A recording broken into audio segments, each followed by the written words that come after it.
할렐루야, 좋은 아침입니다. 오늘은 출애굽기 16장 11절부터 20절까지의 말씀을 통해서 나의 여호와가 되어 주시기를 원하시는 하나님에 대한 말씀을 함께 나누기를 원합니다. 오늘 본문은 우리가 잘 아는 것처럼 너무나도 유명한 본문이죠. 만나와 메추라기를 공급해 주시는 하나님에 관한 내용입니다. 이제 막 애굽을 탈출한 이스라엘, 영적으로 볼 때 그들은 아직 영적 미수가 영아 수준의 사람들이었습니다. 철저한 말씀의 기준으로 볼 때는 아직 간음조차 할 수 없는 그 영역에 들어올 수도 없는 미천한 영적인 상태를 가지고 있는 사람들이었죠. 아브라함, 이삭, 야곱, 계대를 통해서 믿음의 유산 하나님과의 관계를 친밀하게 가졌던 세대가 이미 훌쩍 넘어버린 애굽에서 430년 동안의 노예 생활을 하면서 이방 문화와 희석이 되고 또 희미해진 영적인 상태를 가지고 있던 민족이었기 때문이죠. 거의 이방인들과 같은 믿음의 상태라 해도 과언이 아닐 정도로 그들은 하나님이 누구이신지를 잘 모르고 있었던 사람들이죠. 그러니 하나님께서는 아주 직접적인 시청각 교육을 통해서 하나님이 누구이신지를 그들에게 보여줄 수밖에 없습니다. 그것이 가장 효과적인 교육 방법이었기 때문이죠. 그 예가 바로 애굽에서 탈출할 때에 내려주시는 10가지 재앙입니다. 여호와 하나님께서 유일하신 하나님 되신다라고 하는 것을 끊임없이 반복적으로 알려주셨던 것이죠. 그 어떤 이방이신 우상과는 근본적으로 다른 분이심을 10재앙의 놀라운 기적을 통해서 강하게 어필하고 계십니다. 하나님께서는 계속해서 그들에게 정말 상상하지도 못하는 하나님의 위대하심을 계속해서 보여주십니다. 홍해를 가르시고 그 바다의 땅을 바람으로 말리시는 기적 중의 기적을 보여주십니다. 사실 지금도 여전히 구름기둥과 불기둥으로 이스라엘을 지키시면서 그들은 기적 중에 살아가는 민족들입니다. 하지만 너무나도 안타까운 사실은 그들이 정말 어리석어 영적으로 유약한 미천한 상태여서 그런지 모르겠지만 이 놀라운 은혜 가운데에 하나님께서 배려해 주시는 혜택, 그것이 은혜인지를 모르고 살아가게 됩니다. 이 귀한 은혜를 누리면서도 하나님을 향한 온전한 신뢰, 100% 하나님을 의지하지 못하는 믿음 없는 모습을 계속해서 보여주고 있습니다. 특별히 그것이 먹고 사는 문제, 아주 기초적인 문제로 어려움이 닥쳐올 때 이스라엘 민족은 언제 그랬냐는 듯이 찬송하고 경배했던 하나님을 원망하기 시작을 합니다. 그것이 바로 오늘 본문 말씀 12절에 기록된 말씀이죠. 내가 이스라엘 자손의 원망함을 들었노라. 하지만 하나님께서는 이런 그들을 질타하지 않으시고 꾸짖지도 않으십니다. 그리고 오히려 한 번 더 참아 주시기를 결정하시죠. 하지만 이 말에는 그냥 그렇게 넘어가는 것이 아니라 가르침이라고 하는 의도를 가지고 기적을 이루어 주십니다. 한 가지 레슨, 참교육을 하기 원하고 계시는 사실, 그것이 바로 그들이 그렇게 원했던 음식을 통해서 알려주시려고 하는 하나님의 의도라는 사실이죠. 그래서 12절 하나님 말씀을 보면 하반절에 내가 여호와 너희 하나님인 줄 알리라 라고 하는 말씀을 기록해 놓으신 것입니다.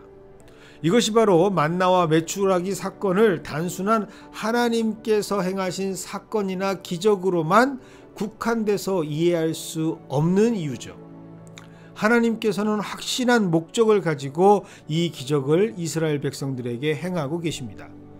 이스라엘과 하나님과의 관계를 단순히 1차적 수준에서 수요와 공급, 요청과 응답이라는 계약적 관계로 규정하고 싶지 않으신 하나님을 발견해야 합니다. 하나님께서 진정 이스라엘에게 원하셨던 관계는 전적으로 신뢰하는 관계, 그리고 아버지와 자녀의 관계를 맺기 원하셨던 사실, 우리가 오늘 이것을 기억해야 합니다.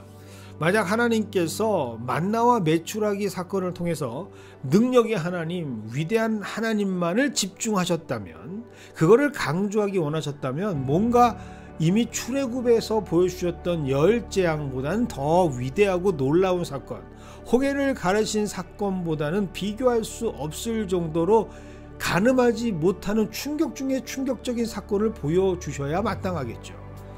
능력의 하나님은 사실 이미 충분히 보여주셨습니다. 극적인 연출로 하나님의 능력을 증거하시는 것은 이미 다 이루어 놓으신 사건들이지 않습니까?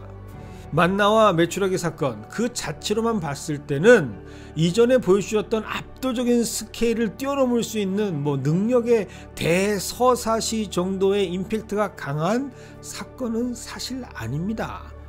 그렇게 능력의 사건으로 볼 때는 그렇게 구분하기에는 좀 짙은 아쉬움이 있는 사건 아니겠습니까? 즉 오늘 이 사건은 하나님의 능력에 포커스, 집중되어지는 사건이 아니다라고 하는 반증을 우리에게 해주고 있습니다. 그래서 오늘 이 말씀은 이스라엘을 향하신 하나님의 의도, 하나님의 목적하신 바를 집중하면서 말씀을 접해야 하는 본문이라는 사실이죠. 하나님께서는 우리의 시선이 그 만나와 메추라기에 뺏기는 것을 원치 않고 계십니다. 그러면 하나님께서는 무엇을 원하시는가? 하나님께서는 이 만나와 메추라기 사건을 통해서 이스라엘 민족의 생명 그리고 근원 되시는 그들의 삶의 주인 되시고 아버지 되어 주시는 분이 누구이냐? 바로 여호와 하나님임을 그들이 알기를 원하시는 것을 목적하고 계시다라는 사실을 꼭 우리는 오늘 본문을 통해서 깨닫기를 원합니다. 하나님은 이스라엘 백성들에게 그저 퇴근 후에 아버지가 들고 오셨던 것, 먹을 것을 기억하는 그러한 자녀가 되기를 원치 않으십니다. 진정 하나님께서 원하시는 것은 퇴근 후에 항상 먹을 것을 사랑하는 자녀들을 위해서 들고 오셨던 그 아버지, 바로 이스라엘의 아버지 여호와 하나님이 되기를 원하고 계시다라는 사실이죠. 이스라엘 백성들이 이 아버지 되시는 여호와 하나님을 기억하고 신뢰하는 것을 하나님께서는 진정으로 원하고 계십니다. 다시 말씀드립니다. 만약 만나와 메추라기가 대단한 하나님의 역사로 기억되는 것이 그 의도와 목적이었다면 이 사건은 좀 더 극적인 상황으로 전개되어야 마땅하죠.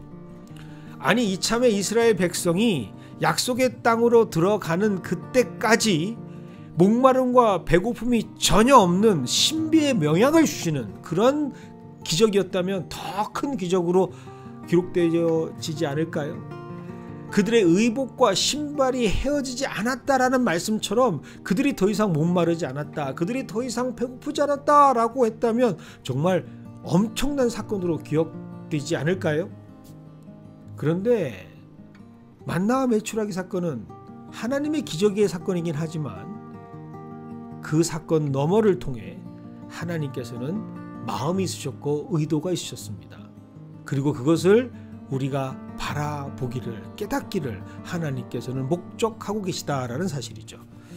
이것을 발견하기 위해서는 우리가 본문 20절 말씀을 한 번 더 집중해서 볼 필요가 있습니다. 20절입니다. 그들이 모세에게 순종하지 아니하고 더러는 아침까지 두었더니 벌레가 생기고 냄새가 난지라. 모세가 그들에게 노하니라.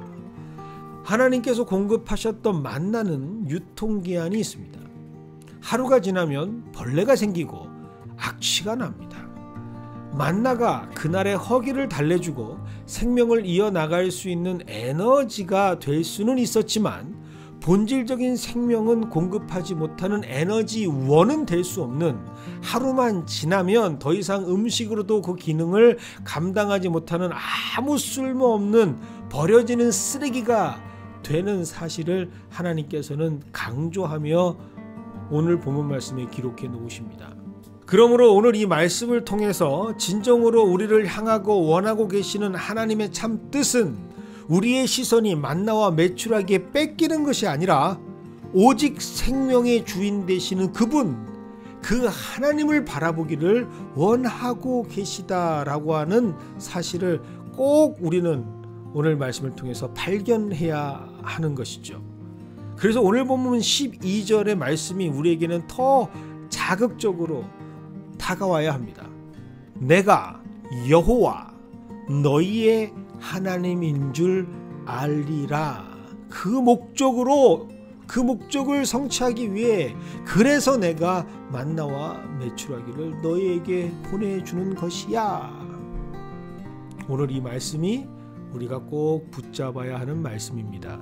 이 하나님의 마음을 누구보다 잘 알고 계시는 분이 있습니다. 그분이 바로 우리 예수님이시죠. 그래서 예수님께서는 이스라엘 백성들을 가르치시는 산상수훈을 통해서 제자들에게 이렇게 말씀하고 계십니다.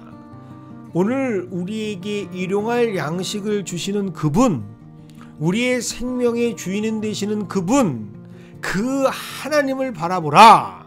그 하나님을 향해 기도하라. 그 하나님께서 원하시는 하늘의 뜻이 이 땅에 이루어지기를 소망하는 진정한 하나님의 자녀가 될 때 우리는 이 땅에 썩어질 만나, 하루만 지나면 냄새가 나고 벌레가 생기는 만나와 메추라기를 소망하는 것이 아니라 나의 생명, 나의 근원 되시는 여호와 하나님을 소망하며 그분의 기쁨이 되기를 위해 살아가는 진정한 하나님의 자녀로 거듭날 수 있다라고 말씀하셨던 것이죠. 이 귀한 말씀의 깨달음이 오늘도 우리의 삶의 울림과 방향성을 제시하는 신앙의 나침반이 되기를 주님의 이름으로 축원드립니다.